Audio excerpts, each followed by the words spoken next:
Hey, Groovers, it's me, obviously back in old Blighty. Um, yeah, smug shots from South Africa. What an extraordinary week of weather I had. First week in spring is the first week in September. They say in Cape Town the first week in spring is October, but despite that, cloudless skies for a whole week, 23, 24 degrees, very lucky. I've been going out there for 8 years, and normally it's biblical horizontal rain. So that was a bit of a turn up. So I didn't miss that last bit of flurry of nice weather in the UK before coming back to this shitstorm. Okay, so literally, four wines for you to drink, four wines to try, available at Independence. You know where I am. I'm at the in-laws' garden in Cambridge. Isn't this lovely? What a way to finish this is suppose the autumn of the spring, isn't it? Beginning of autumn. Nice buddleia behind me, lots of pansies and lots of all sorts of wonderful flowers around me. And I thought it'd be the last chance for me to taste some white wines before it might get a little bit chillier. So opened the box, and guess what? Daniel Lambert came good again. Hi, Dan. Look, you're not going to get all of my kind of coverage, right? You know, this is going to be more or less it, right? You understand that. Although I will be doing another Burgundy tasting for him quite soon. We have three more Burgundies to try. I shall open those for you. And then, Dan, that's it. I'm just going to drink the wine. I'm not going to talk about them more. I'm just going to drink them, okay? So we've got four wines here, which no doubt are going to be up to his usual standard, which is pretty spectacular. Look, you guys know that he doesn't pay me, right? He just keeps me in alcohol. Just thought I'd point that out. Anyway, so this is the first one we're going to drink. There is an order to this. We're going table wine. It's a Chardonnay, actually, a slightly oaked Chardonnay, I think. Moving on to a Chenin Blanc, but an unoaked Chenin Blanc from the Loire. Then from the unoaked Chenin from the Loire, we're going on to a fizzy Chenin from the Loire, which I've been told is very good, actually. And then on to a fizz, which is back to Chardonnay again. There you go. It's kind of the big wheel keeps on turning on a simple line, day by day. Yeah, Massive Attack. That's who it was. Okay, so what does that say? Says something Varsma, doesn't it? Fritz Varsma. Varsma, that big kind of wobbly B, that's a long S. In German, if it's a long S, two S's, it's Wasser. If it's a beta S, an S set as they call it, it's Varsma. Okay, so that elongates the letter. Just thought I'd teach you a bit of Krautness there because I'm half Kraut. Okay, so I've drunk this wine before. I can't help thinking I've drunk this one before. It's something like ping. I've done a wine by Fritz Wassermann on the show before, and it was a 2019 Pinot Noir from the Wine Society, my favourite little purveyor of goodies and at very good prices. And I think I drank it at Christmas last year with the roast turkey, and it was flipping lovely. I think the old man-in-law might have an extra bottle. I might search it out for a cheeky sausage sandwich at the end of the week. But we're looking at Chardonnay here. So Chardonnay Pinot Noir, but in Germany. This is a Trocken wine. It's not a normal wine as we know them, the German wines, but vast majority of German wines, red or white, are indeed dry, well over 90% of them. And that's going to continue to happen because of the change in the climate. It's becoming far more suitable to produce wines which are quite full-bodied but fermented to dryness, rather than trying to make these slightly overpacked, almost over-rich sweet wines. But you've also got that wonderful option in the vintage, which isn't so good, to revert back to making some beautiful balanced cabinets and Spätlesen and so forth, because it's a style that we already love. I'm not sure it's that easy, but just saying. Okay, so this is the chocolate. I think it's from Baden. So yeah, it says on the back. Qualitätswein Baden. Baden's a big old region in the south where you can indeed ripen red wines beautifully. I think I've said this before on this channel, but if it wasn't for champagne being produced and the fact that the vast majority, 70-odd% of champagne is made from Pinot Noir, Germany would be a bigger producer of Pinot Noir than France, which is pretty shocking, isn't it? Germany's quietly been growing some very high quality and very reasonably priced, I might say, alternatives to some very unreasonably priced wines in Burgundy, and they make more of it. So get on board, get involved, start drinking Spätburgunder, which is Chardonnay Pinot Noir. And we're going to try the Chardonnay for this producer. 2022, I think, was a very, very good vintage, if I remember. It was certainly a good vintage in that area in general. If you could have skipped over towards the west, towards France, I'm thinking the Jura and Burgundy. 22 is pretty smart, concentrated. I'm not sure it was a particularly big vintage, but lots of concentration and ripeness. So here we go. What can we expect from a premium, self-proclaimed premium producer of Chardonnay in Germany these days? Oh, God. I mean, Daniel did warn me this would happen. Pardon me, or the old cough. I've got a little fluffy, it's like a little guards officer walking around with his Busby on to stop that hurting your ears.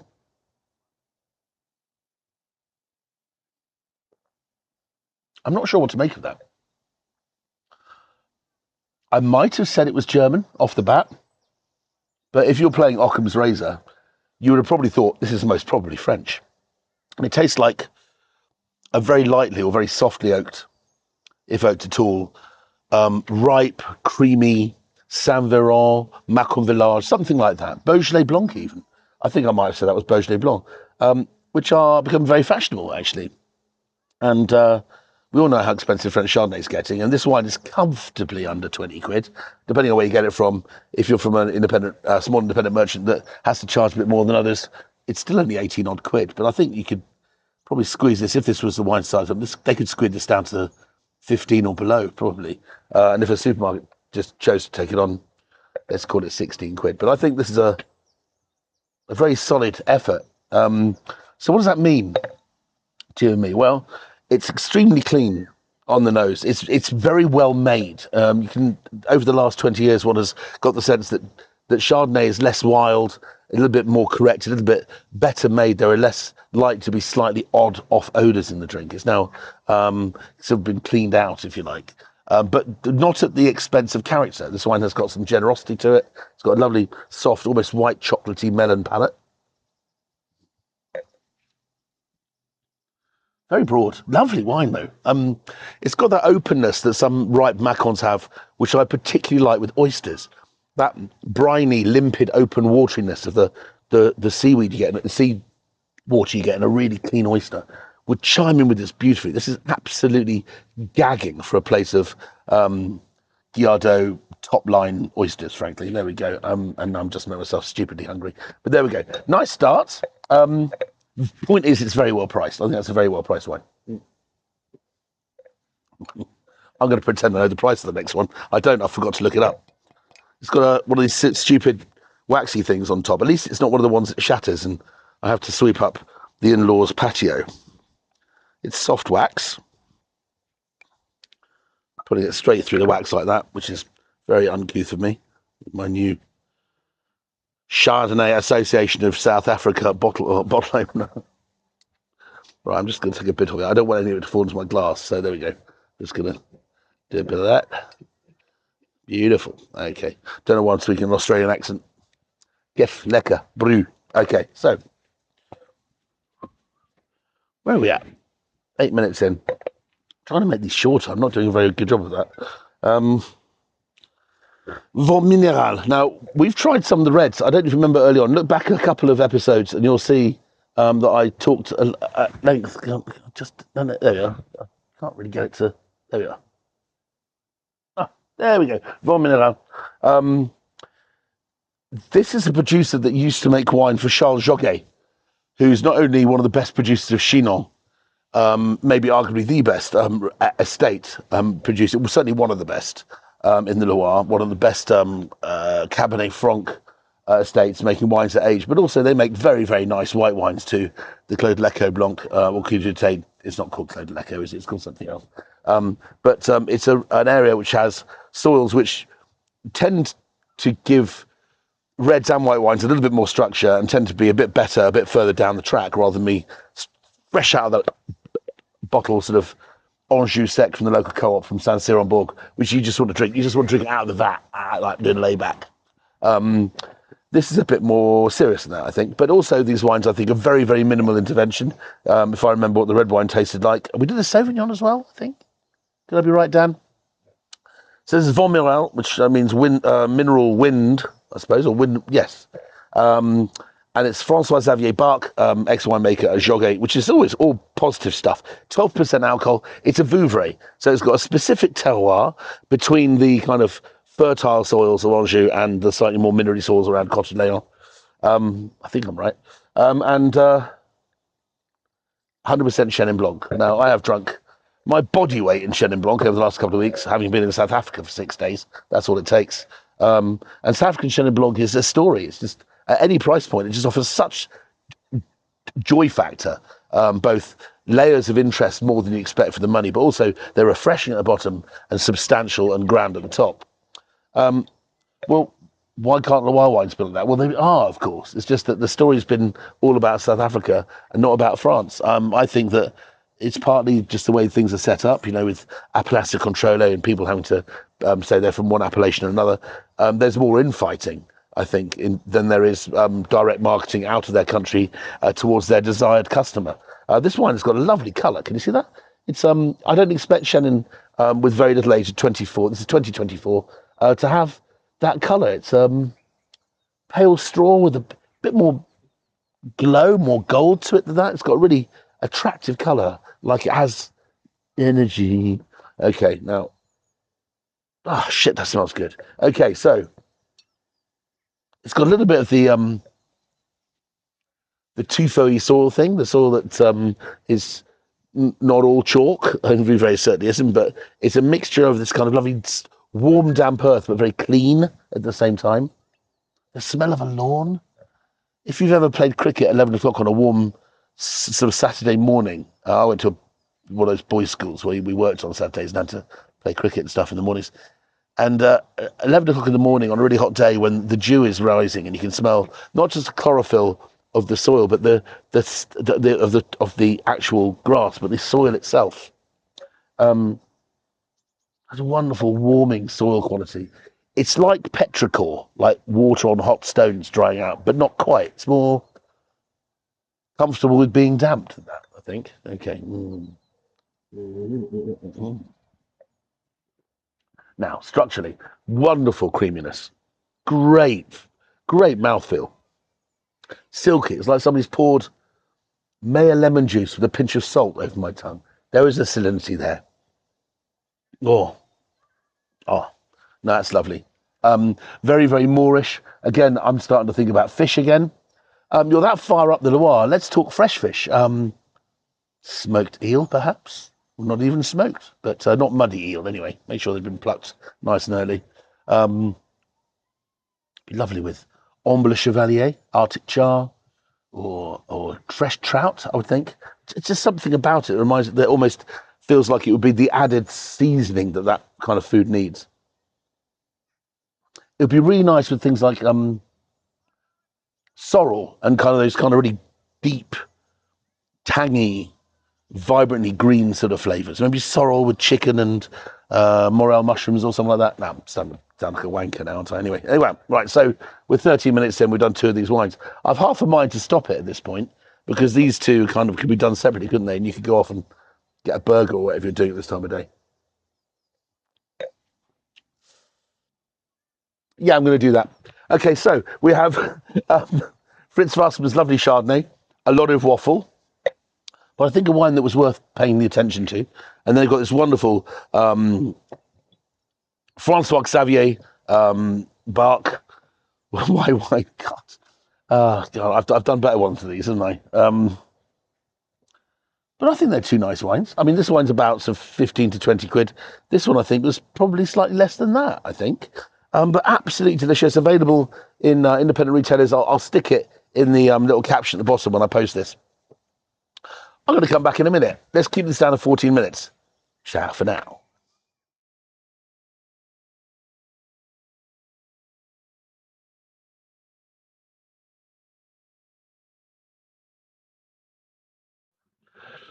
Hi, had a tea, watch the news, pick the kids up from school, put them to bed. I don't know what you're doing this time of day. I don't know when you're watching this.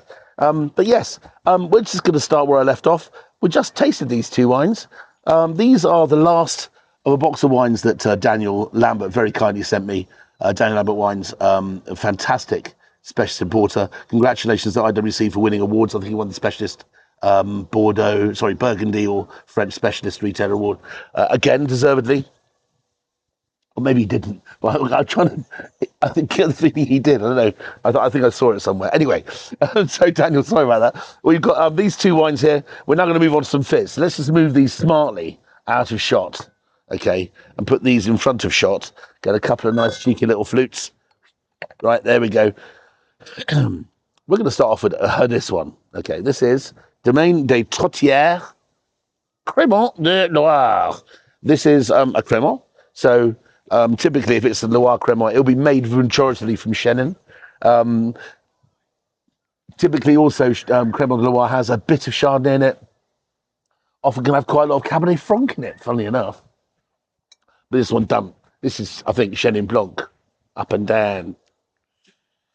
La Pierre Cuverte from Domaine des Trottières. This is the estates that hit the ground running, making really nice wine actually not that long ago. Well, in wine terms anyway, in the mid-'80s. You know, so they've been around for about 40 years.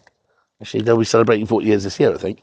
And this is a new drinky drink from Daniel Lambert.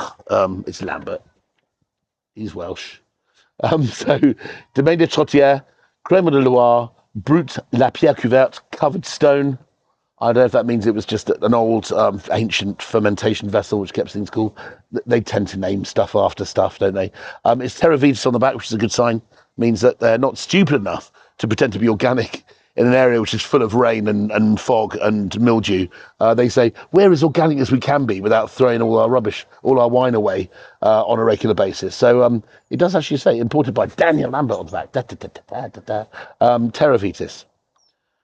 Well, the last one we tasted in the last clip was a Chenin Blanc made by Francois Xavier Barque. I remember his name this time. And this is another Chenin Blanc from the Loire. I like to call this segment, these two segments I'm doing with Daniel, Last of the Summer Wine. See what I did there? Okay, so let's have a look at this one first of all. It's got some lovely colour, which shows some extract.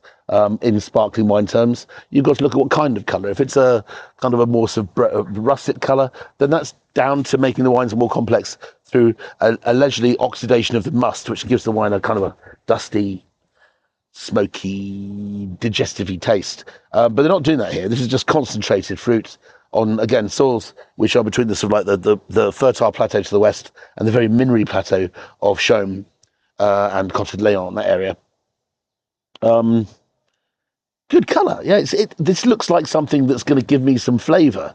I've noticed, having tasted some very premium and not inexpensive Cap Classique, which is champagne method sparkling wines from South Africa made with Chenin Blanc, that they can have this unbelievable colour, real vibrant colour, and some of them are extremely attractive. And the more sparkling Chenin I drink, the more I like it.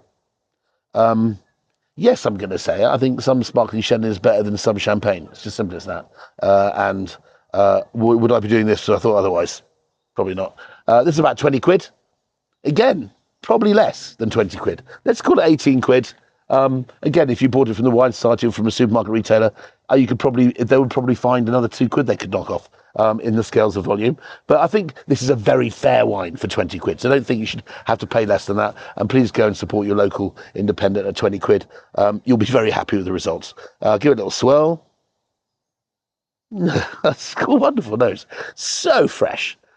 And it smells of clean, fresh spring stone. There's a lovely ripeness to it. The mousse, the bubbles are very soft. This wine's only ever seen stainless steel. It's got this incredible crunchy freshness, almost biting into a ripe green gooseberry out of a bag. You know, that's going to be no trouble at all to drink later. Pint glass required, I think. Yeah, absolutely delicious. And also, this, along with the next wine, will go very well with supper. Supper tonight is haddock and chips. I'm going to buy it from the local chippy. I know it's not Friday, but, you know, Thursday's a new Friday. And fish and chips is with champagne. It's just don't even talk about it. Just do it, okay? So, delicious, creamy, quite simple, but has a wonderful rounded minerally edge, but very, very mouth-watering and moreish.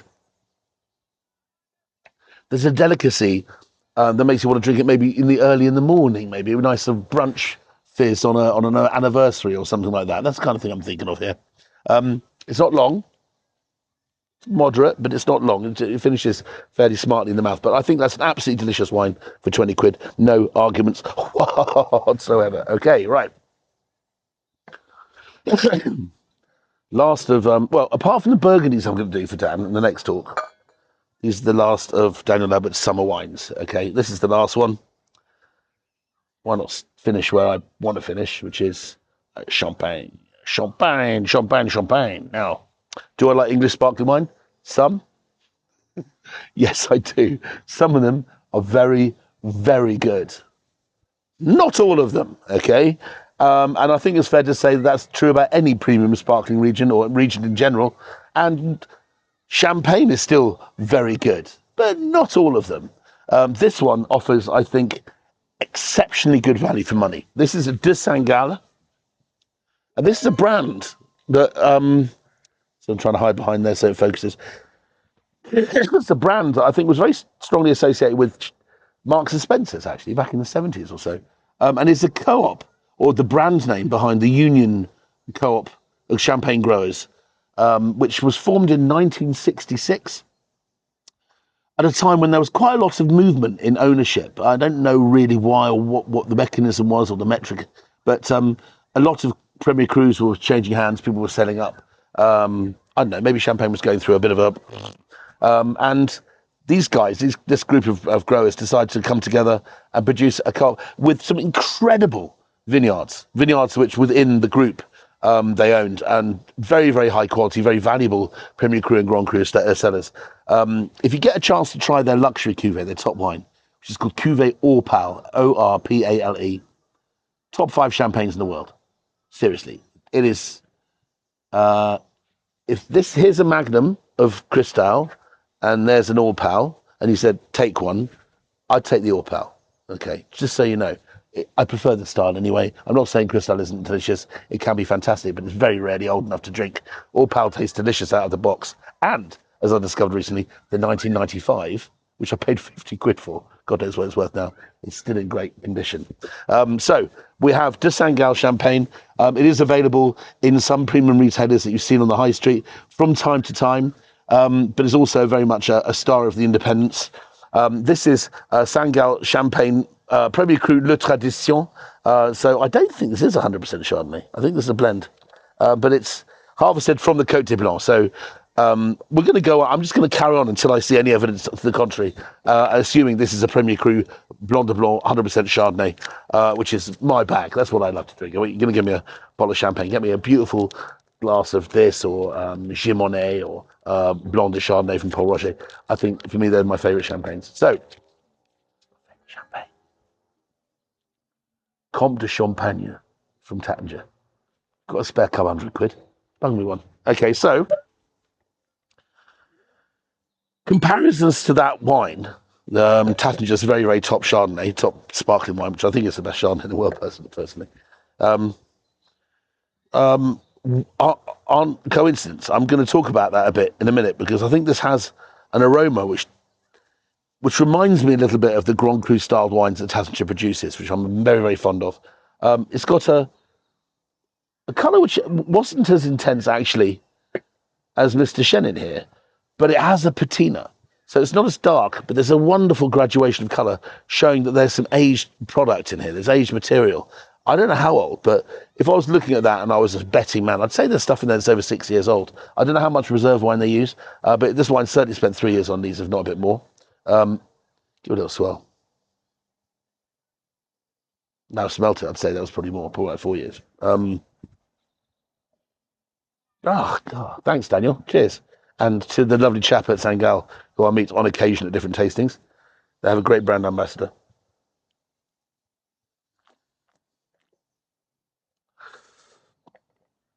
Haddock and chips, here we come. Yeah, delicious. This is absolutely fantastic. De Saint-Gall. Look it up online. The entry-level wine is around, I think it's sub 40, let's call it 36 or something, 38. This, I think, more fairly is, you bung nearly a 10 on top of that. Let's call it 45 quid. If you find it under 45, then you're getting a good deal. The nose is very calm and self-assured, like a limpid crystal pool and you can smell a wonderful malty, savoury, mouth-wateringly kind of complex fruit aroma. Um, it's like a hint of sourdough with just I'm trying to think what kind of fruit quality it is. It's hard to actually put your finger on the actual fruit it is, but forget all that. The mouthfeel is like satin. It's creamy, it's balanced, it's opulent. It's just tastes fucking expensive, and it's not. It's just a really great wine. If you followed the champagne shows I've done over the last 5 years, and you've looked at the ones where I pick out the best champagnes, and they've been well received on the Drinks Coach on YouTube. Some of those shows got over 500 views. You might have noticed, for example, that the Castelnau's aged brut is one of my all-time favourites for the price. This is in that ballpark. Entry-level Gimonet, absolutely stunning wine. H. Blin, Bilin, who makes wine for Adnams of Southwold. You know, these are secret weapons that sit out there, and they are very, very good wines, sub £50. Thanks so much. Thanks for following me. Thank you for giving me over 5,000 followers on this channel. It took a long time. I think it's because I cancel more than I accept. There's a lot of people that go, can I be your follower? And I just delete them all. So I'd like to think that everyone that's on my channel, anyone who's following me that hasn't been blocked, are people that I feel are genuine followers and earnest people. So to get to 5,000 people one at a time like that has taken its time, but it means that I think there's a good family of people out there. And thank you very much for your support. And please start to grow. Please tell more people about me. I was told by many people that influence that the algorithm sort of kicks in above 5,000. I get to be seen by a lot more people. So let's see what happens over the next year. But I'm happy doing it for this many, especially because of the quality of punters that you are. So thanks very much. Enjoy the rest of the summer. I'll do a couple more videos, but this is just my chance to say thanks. Cheers. Bye.